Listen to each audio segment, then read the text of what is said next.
The teachers kept on teaching and the students kept on studying, and their parents tried to keep their children focused on getting a good education, despite the theatre of war.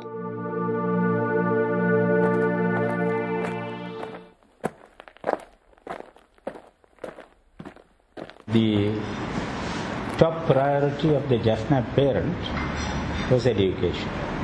Maybe because compared to the rest of the island, Jaffna was not so fertile.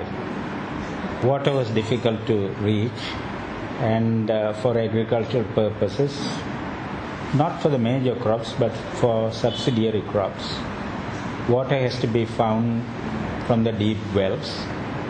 And in the olden days, irrigation had to be done by well sweeps, 3 men operating the well sweep, one on top of the sweep, the other at the well step, and the other working in the garden. You required 3 people to irrigate.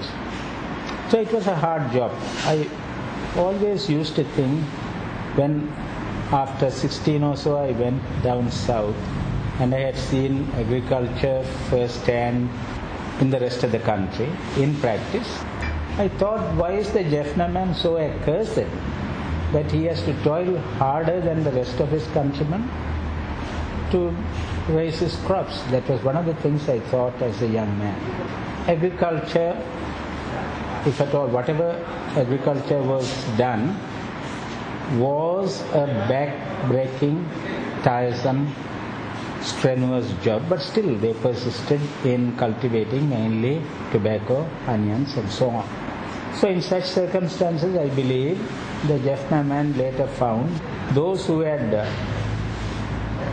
good education, they were able to prosper without all this hard toil, and jobs were not difficult to get. If you have your SSC, as it was called long before the ECOL, you could join the clerical service or services like the railway, the customs and the things like that, and bring a stable, steady income home.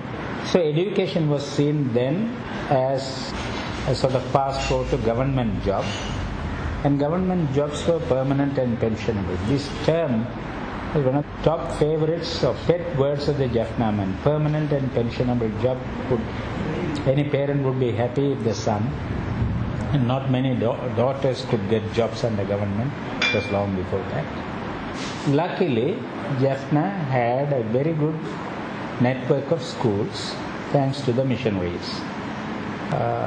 We have to acknowledge that, because the American mission and the other church mission and all sorts of denominations, Christian denomination, opened up schools here. They were the first to open up schools.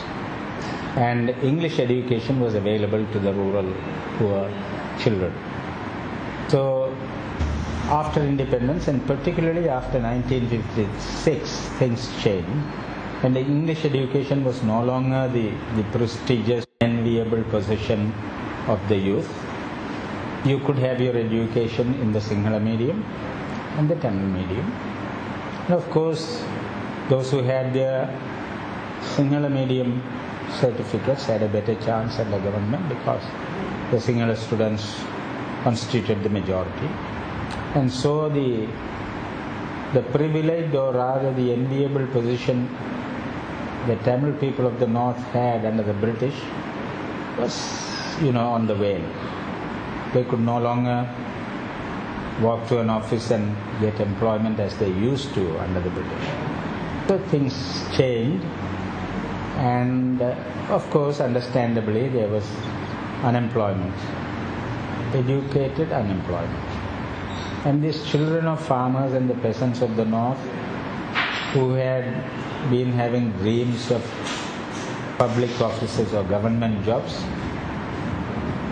rudely they were awakened to realize that you cannot expect a government job as a matter of course. That was one point, the change that came after 1956.